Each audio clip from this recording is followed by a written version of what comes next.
नमस्कार दोस्तों, जय श्री कृष्णा, जय श्री राधे। दोस्तों कैसे हैं आप सभी? आई होप कि आप सब अच्छे होंगे। दोस्तों आज की इस वीडियो में हम चर्चा करेंगे कन्या लग्न की कुंडली में आपको कौन से रत्न नहीं धारण करना चाहिए। कौन से रत्न ऐसे हैं जो कन्या लग्न की कुंडली में धारण करने से आपको ज़्यादा नुकसान प्राप्त हो सकता है। आज की इस वीडियो में हम चर्चा करेंगे, देखते रहिएगा इस वीडियो को और बने रहेगा मेरे साथ। मेरा नाम है विशाल और आप देख रहे हैं एस्ट्रोविश यूट्यूब चैनल। सब्सक्राइब कीजिए एस्ट्रोविश यूट्यूब चैनल को और बेल आइकन को प्रेस कीजिए, जिससे कि मेरे द्वारा अपलोड की हुई सारी यूट्यूब वीडियोस का नोटिफिकेशन आपको मिलता रहे। आप देख रहे हैं world's number 1 free astrology service Astrowish YouTube channel. दोस्तों कन्या लग्न की कुंडली के स्वामी होते हैं बुधदेव। बुधदेव ने इस कुंडली में किन ग्रहों को क्या दिया, यहाँ पर हम आपको चर्चा में बता सकते हैं। कुंडली आपके सामने ड्रॉ हो चुकी है, आप देख सकते हैं। बुधदेव इस राशि के, इस लग्न कुंडली के स्वामी होते हैं और 6 नंबर जो है वो लग्न घर में लिखा हुआ है, तो कन्या लग्न की ये कुंडली बनी। कन्या लग्न में जो योग कारक ग्रह होते हैं उनकी हम चर्चा कर लेते हैं। कन्या लग्न की कुंडली में जो योग कारक ग्रह होते हैं वो होते हैं शनिदेव, और दूसरे सबसे बड़े योग कारक ग्रह होते हैं वो होते हैं शुक्रदेव। और यहाँ पर लग्नेश बुधदेव जो है वो हर प्रकार से योग कारक ही रहेंगे, आपके लिए शुभता लेकर आएंगे। बुधदेव की 2 राशियों का स्वामित्व प्राप्त है।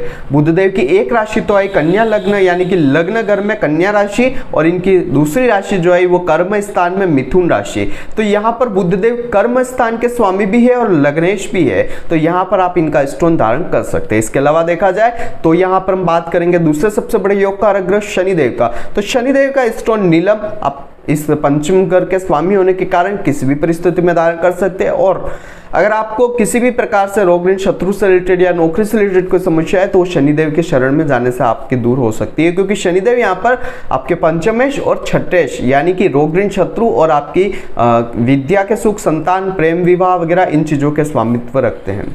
वहीं अगर आगे बात करी जाए तो आप शुक्रदेव का स्टोन हीरा या ये समझ लीजिए कि ओपल, जरकन आप जो है धारण कर सकते हैं, क्योंकि शुक्रदेव की एक राशि आती है भाग्य स्थान में वृषभ राशि, और इनकी दूसरी राशि आती है धन भाव में। अगर आपको धन और भाग्य से या धन परिवार कुटुंब से या भाग्य पिता धर्म से अगर कोई भी किसी भी प्रकार की समस्याएं प्राप्त होती है तो आप शुक्र का स्टोन हीरा या जरकन, ओपल धारण कर सकते हैं, जो जीवन में आपको जबरदस्त तरीके प्राप्त कराएगा। ये तो हो गई योग कारक ग्रहों की बात। यहाँ पर हम समग्रह की बात कर लेते हैं। तो समग्रह यहाँ पर हो जाते हैं देवगुरु बृहस्पति, क्योंकि इनकी एक राशि आती है चौथे घर में और एक राशि आती है सप्तम घर में।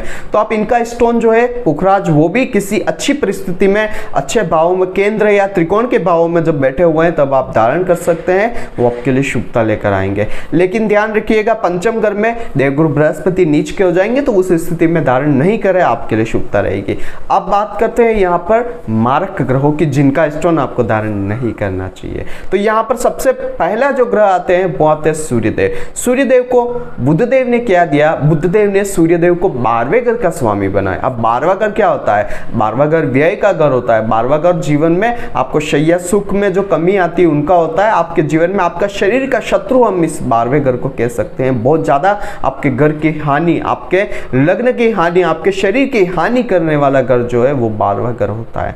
तो यहाँ पर बुधदेव ने सूर्यदेव को जो दिया 12वें घर का स्वामित्व प्रदान किया, क्योंकि 12वें घर में इनकी जो राशि है वो सिंह राशि आती है। तो यहाँ पर आपको किसी भी परिस्थिति में सूर्य का स्टोन माणिक्य नहीं धारण करना चाहिए। आपके जीवन में बहुत बड़ी परेशानियां लेकर आ सकता है और जीवन में आपको नुकसान जीवन में ज़्यादा देखने को मिल सकते हैं। ये चीज़ आप ध्यान रखें, आपके लिए अच्छा रहेगा। और इसके अलावा दूसरे स्टोन की अगर बात करी जाए तो दूसरा स्टोन जो होता है वो होता है मंगल देव का रत्न मूंगा।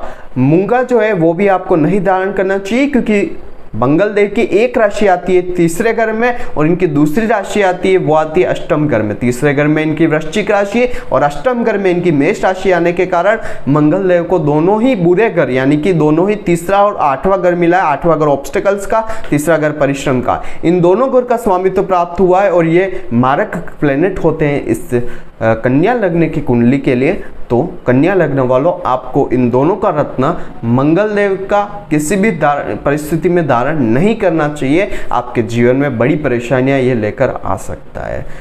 आगे बात करी जाए तो यहाँ पर आपको किसी परिस्थिति में, यानी कि रेयर परिस्थिति में चंद्रमा देव का स्टोन जो है वो मोती नहीं धारण करना चाहिए। अब कौन सी परिस्थिति ऐसी हो सकती है, तो यहाँ पर मैं कहना चाहूँगा चंद्रमा देव आपकी आय स्थान के स्वामी होते हैं। अगर ये तीसरे, छठे, 8वें या 12वें घर में जाकर बैठ जाते हैं तो आपको इनका रत्न मोती कभी भी धारण नहीं करना चाहिए। और सबसे बड़ी चीज़, एक चीज़ मैं यहाँ पर कहना चाहूँगा, चंद्रमा देव का स्टोन आप मोती जो है वो तीसरे घर में तो किसी भी परिस्थिति में धारण नहीं करें तो आपके लिए शुभ रहेगा। आप केंद्र के भाव, सम या यूँ समझ लीजिए कि त्रिकोण के भाव में जाने के कारण आप इनका स्टोन धारण कर सकते हैं, या आपकी आय को अच्छा करके रखेंगे उस परिस्थिति में कर सकते हैं। लेकिन ध्यान रखिएगा, मैंने आपको तीसरे, छठे, 8वें, 12वें घर में इनका स्टोन वर्जित बताया है। तो यहाँ पर आप कन्या लग्न वालों 3 ग्रहों के स्टोन, सबसे पहले आए सूर्यदेव जो होते हैं आपके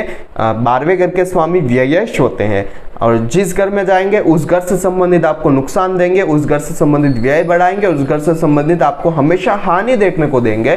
तो उन घरों में या उस स्थिति में आप जो है इस सूर्यदेव का स्टोन माणिक कभी भी कन्या लग्न की कुंडली में धारण नहीं करें। दूसरा, यहाँ पर आप जो है मंगल देव का रत्न जो है मूंगा, वो तीसरे और 8वें घर के स्वामी होने के कारण उस परिस्थिति में कभी भी धारण नहीं करें। मंगल देव जिस घर में जाएंगे, जिस राशि में जाकर बैठेंगे, वहां से मेहनत और आपके बाधा उत्पन्न करने का काम करेंगे। उस घर से आपको बहुत ज्यादा ऑब्स्टिकल्स जीवन में देखने को मिलेंगे। तो उस परिस्थिति में भी आपको मंगल का रत्न जो मूंगा है वो धारण नहीं करना चाहिए कन्या लगने वालों। वहीं अगर बात करी जाए चंद्रमा की, तो चंद्रमा का रत्न मोती आप बहुत रेयर परिस्थिति में बताया मैंने, तीसरे, छठे, 8वें, 12वें को छोड़कर आप धारण कर सकते हैं। ये आपकी आय वृद्धि के लिए शुभता लेकर आएगा, लेकिन नहीं धारण करना है वो ध्यान रखिएगा, तीसरे, छठे, 8वें, 12वें में आपको ये रत्न धारण नहीं करना है।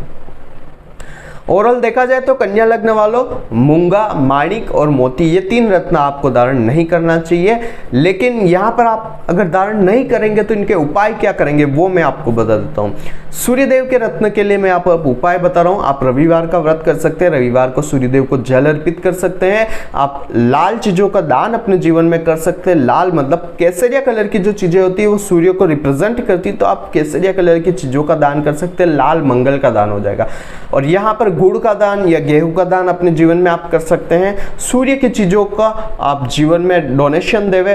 आप दूसरा, सूर्य के मंत्र का आप जप करें, आपके लिए शुभता लेकर आएगा। और आप सूर्य यंत्र की पूजा कर सकते हैं। सूर्य का आदित्य हृदय स्रोत जो है उसका आप पाठ कर सकते हैं, जीवन में अच्छी तरक्कियां लेकर आएगा। और रविवार का व्रत आपके लिए शुभता लेकर आ सकता है। ये कुछ सूर्य से रिलेटेड मैंने रेमेडीज बताई। अब बात करेंगे मंगल देव के लिए, तो मंगल देव के लिए आप जो है मंगलवार का व्रत कर सकते हैं, मंगल देव का आप पूजन कर सकते हैं। और मंगलवार को आप हनुमान जी की चालीसा का पाठ कर सकते हैं। मंगलवार को लाल चीजों का दान कर सकते हैं। और मंगलवार को आप जीवन में जो है यंत्र दान कर सकते हैं, यंत्र की पूजा कर सकते हैं, वो आपके लिए शुभता लेकर आएगा। और साथ ही सबसे बड़ी चीज, एक चीज मैं कहना चाहूंगा, मंगल के लिए आप जो है मंगल चीजों का डोनेशन मसूर की दाल जो होती है उसका भी कर सकते हैं। और साथ ही लाल चीजों का डोनेशन करने से आपको जीवन में अच्छी चीजों का प्राप्तियां होगी।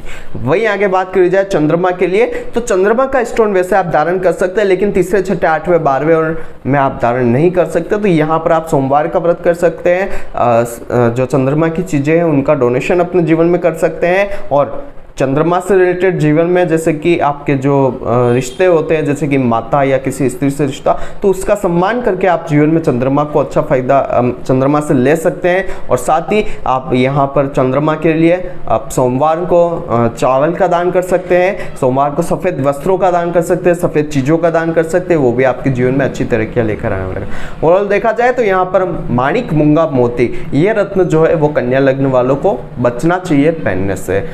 अगर आप ये जानना चाहते हैं कि कौन सा रत्न आपके लिए सूटेबल है और कौन सा रत्न आपके लिए नहीं सूट कर रहा है, तो नीचे स्क्रीन पर मेरे कॉन्टैक्ट नंबर आ रहे हैं, आप उस पर कॉन्टैक्ट कर अपनी कुंडली का विश्लेषण करवा सकते हैं और पर्सनलाइज जान सकते हैं कि कौन सा स्टोन आपके लिए शुभ है और कौन सा स्टोन आपके लिए अशुभ है। आज की वीडियो में बस इतना ही। अगर आप अपनी कुंडली का विश्लेषण मुझसे करना चाहते हैं तो नीचे स्क्रीन पर मेरे कॉन्टैक्ट नंबर आ रहे हैं, आप उस पर कॉन्टैक्ट कर ये जानकारी मुझसे प्राप्त कर सकते हैं। कल फिर मिलेंगे एक नई वीडियो के साथ, एक नई टॉपिक के साथ। तब तक के लिए जय श्री कृष्ण, जय श्रीनाथ जी बाबा की।